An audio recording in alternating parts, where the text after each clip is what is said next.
안녕하세요. 브로드컬처 메인 셰프입니다. 영상을 저희들이 매주 올려야 되는데 우리 고객님들의 성원에 의해서 주문이 너무 많아가지고 바빠서 2주에 한 번씩 올리게 된 점을 양해 바랍니다. 오늘 이렇게 보통 이게 반느통이라 그러는데요. 이 반느통에다가 보통 우리가 이제 빵을 한국에서 배울 때는 이렇게 뿌리라 그래요. 이렇게 뿌리라 그러는데 이렇게 뿌리고 이렇게 하면은 골고루 이렇게 뿌리죠. 뿌려가지고 하다가 잘못 툭 치면은 닫아셔야 되고, 그리고 일도 너무 더뎌요.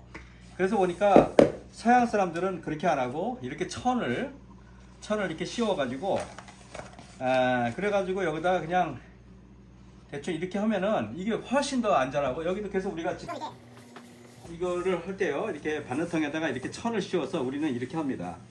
이렇게 하면은 훨씬 더 능률도 있고, 그리고 이제 빵도 반느통에 달라붙는 그런 일들이 없겠죠. 이렇게 하면 굉장히 편하고, 그리고 이 천은 우리가 함부로 세탁을 안 해요. 왜냐하면 그 균들이, 오래된 빵들은 이렇게 해서 쓰던 것들 계속 쓰고 나중에 오래되면 이게 천을 전체를 다 바꿔버리거든요. 이렇게 호밀은 이렇게 슬라임이 많고 점액질이 많아가지고 이게 손에 달라붙어요. 일반 밀가루는 글루텐 때문에 오래 반죽하면은 클린업 단계에 이르러가지고 이렇게 깨끗해지잖아요. 처음에 반죽에 막 손에 묻다가 오래 있으면은 깨끗해지는 단계를 클린업 단계라 그래요, 전문용어로.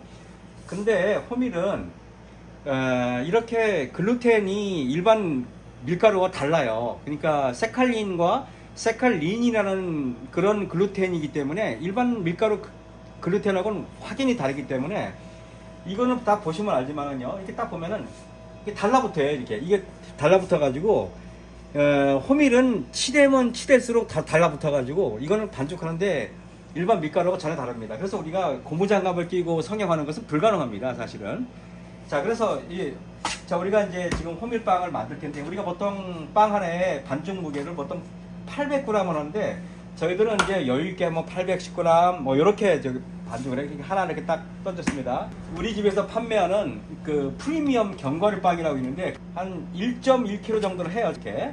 그런데 우리가 지금 이렇게 보시다시피 반죽 무게는 보통 제가 810g 좀 뭐 그 전후해서 해요. 좀 덜 될 수도 있고. 그런데 근데 이거를 반죽을 해가지고 우리가 빵을 구워내면은 오븐에서 수증기가 많이 증발하기 때문에 실제로 빵의 무게는 한 730g, 720g 이렇게 돼요. 고객님들이 받을 때는 수증기가 날아가기 때문에 줄어들어서 이렇게 돼 있습니다. 반죽 무게는 늘 이런 식으로 해요. 자, 그 다음에 프리미엄 견과류 빵인데요. 이게 보통 1.1kg 아까 반죽 무게 보셨죠? 요거는 이제 보통 일반 호밀빵에 비해서 거의 300g 이상이 무게가 많이 나가는데요.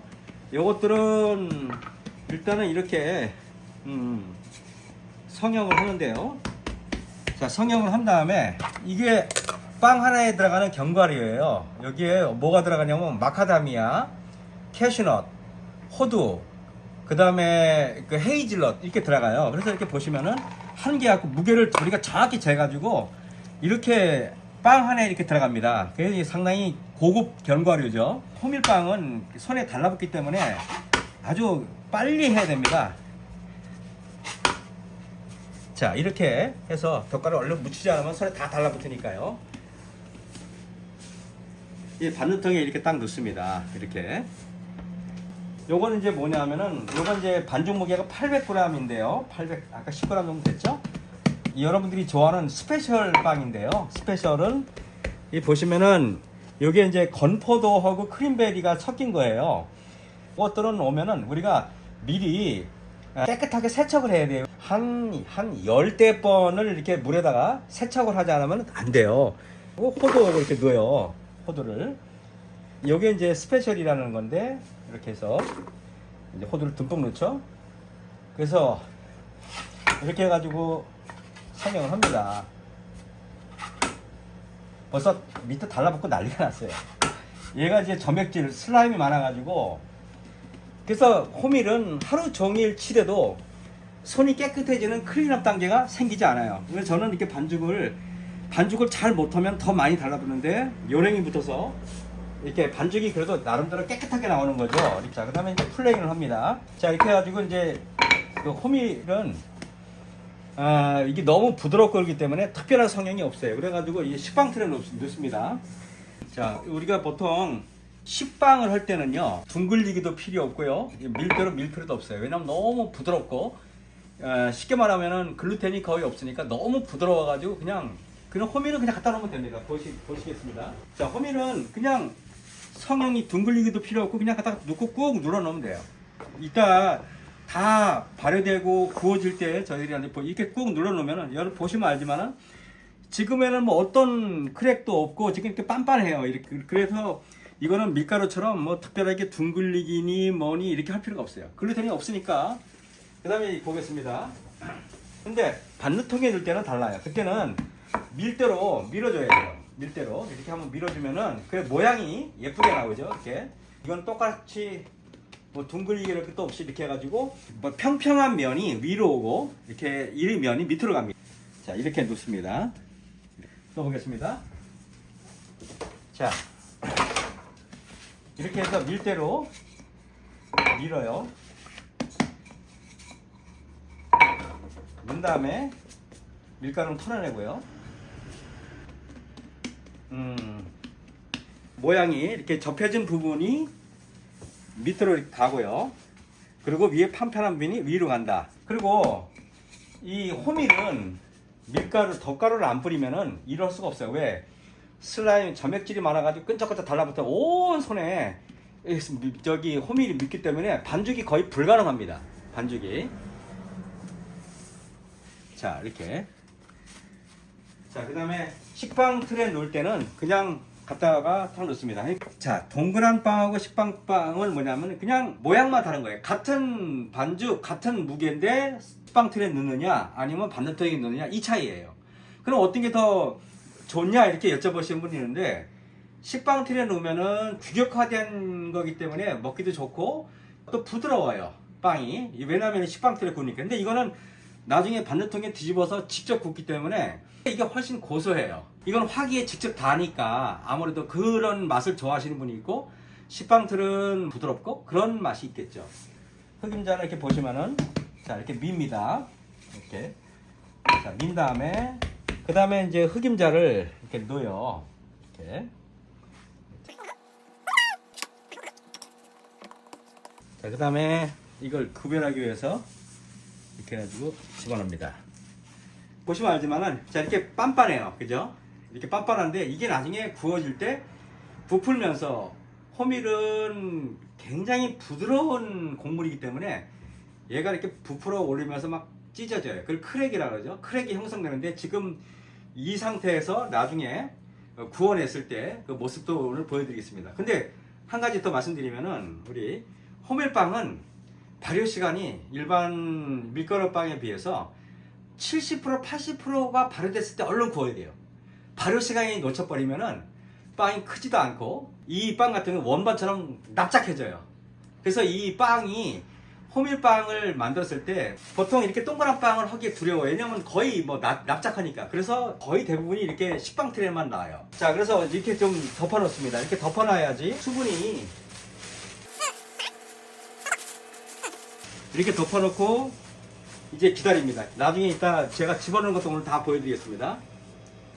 저희 집 빵집은 그 발효실이 없어요. 왜 없냐면은, 근데 저희는 실온 발효예요. 자연스럽게 발효시키고. 왜냐면은 발효실에 놓고 이렇게 인위적으로 이렇게 하나 하면은 발효는 빨리 될지 몰라도 빵 퀄리티는 별로 안 좋아요. 그래서 저희들은 유럽에 제가 가보니까, 빵집에 가보니까 거기 대부분의 빵집들이 발효실에 넣지 않고 그냥 일반 자연 발효를 시키더라고요. 이게 자연 발효가 지금 됐거든요. 자연 발효가 지금, 이거 보면은 호밀은 발효가 빨리 돼요. 보시면 알지만, 이렇게 보시면은, 자, 이렇게 표면이 매끄럽죠? 이 표면이 매끄럽고, 요 정도 되면은 한 70% 정도 발효가 된 것 같아요. 요것도 보면은. 자, 그러면은 요거를 지금 온도는 보통 226도 정도 돼요. 온도가 이제 226도, 7도까지 올라가면 제가 넣을 겁니다. 그래서 일반 가정에서 빵을 굴 때 어려운 게, 이렇게 226도, 217도까지 올라가는 오븐이 없기 때문에 가정에서 호밀빵을 만드는 건 매우 쉽지 않아요. 덧가루를 뿌립니다. 덧가루를 뿌려야지 들어가서 이렇게 심하게 표면이 타거나 하는 것을 막아주겠죠. 그리고 자, 덧가루를 뿌려줍니다. 자, 그러면은 이제 225도에 다 올라갔네요. 이제 제가 이제 넣도록 하겠습니다. 바로 뒤집어서. 자, 여러분 보시면 알지만 표면이 크랙이 전혀 없고 매끈하죠.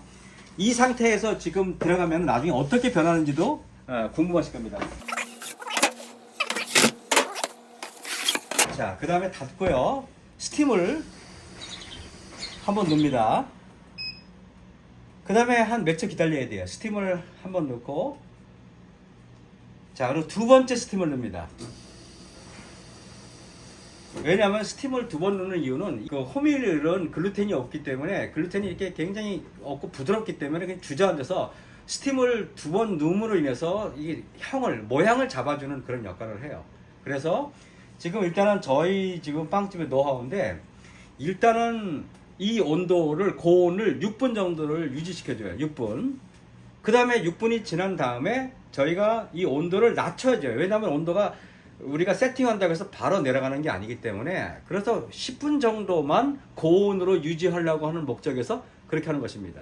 자, 그리고 바느통에 아까 철에서 나와서 이 바느통인데요. 그냥 놔두면은 일반 나쁜 균이 들어올 수도 있고 그러니까 항상 이렇게 저희들은 앞에다 이거 건조를 시켜줘요. 이렇게 건조를 시켜주면은 뭔가 열에 의해서 이게 깨끗하게 유지가 되고 그러는 경우도 있겠죠, 그죠?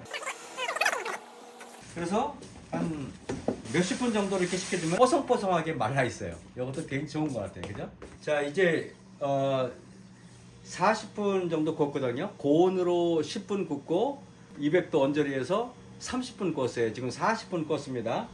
이제 거의 이제 시간이 이제 다 돼서 이제 끊을 때가 된 것 같습니다. 이제 제가 삑삑 되면은 꺼내겠습니다. 아까 보셨지만은 이렇게 호밀빵 표면이 매끄러웠었는데 이게 크랙이 아마 빼면은 크랙이 어떻게 생겼는지 여러분이 직접 보시게 될 겁니다. 자, 이제 끝냈습니다. 끄고요. 자, 보시면은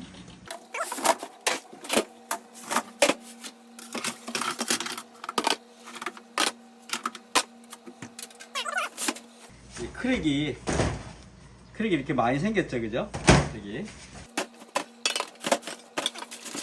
그리고 이제 호밀 식빵입니다, 여기. 자,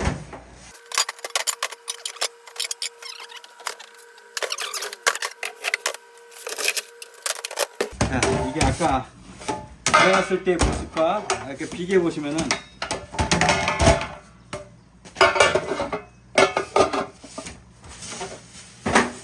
자, 요렇게 나왔습니다. 이렇게. 그래서 아까 똑같은 크기와 똑같은 성형할 때는 이게 틀만 다른데 이렇게 형태가 이렇게 달라집니다.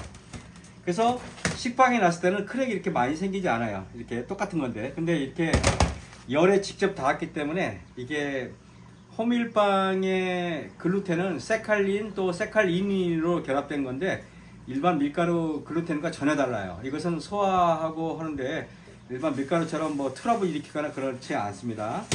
요게 이제 그 프리미엄이죠. 아까 1.1kg 반죽으로 견과를 넣었던 게 프리미엄 빵이고요. 그 다음에 요게 이제 스페셜 크림베리 건포도 호두 들어가는 그 빵이 요거고요.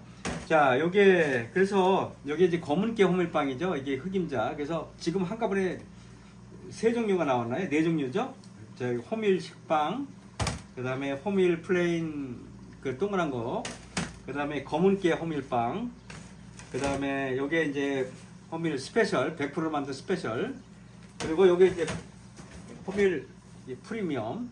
이렇게 종류가 한꺼번에 같은 호밀 100% 반죽으로 이제 다양한 빵이 나왔습니다. 오늘은 이렇게 호밀빵이 만들어진 과정을 말씀을 드렸습니다. 이렇게 영상을 봐주셔서 감사합니다. 네, 안녕히 계십시오.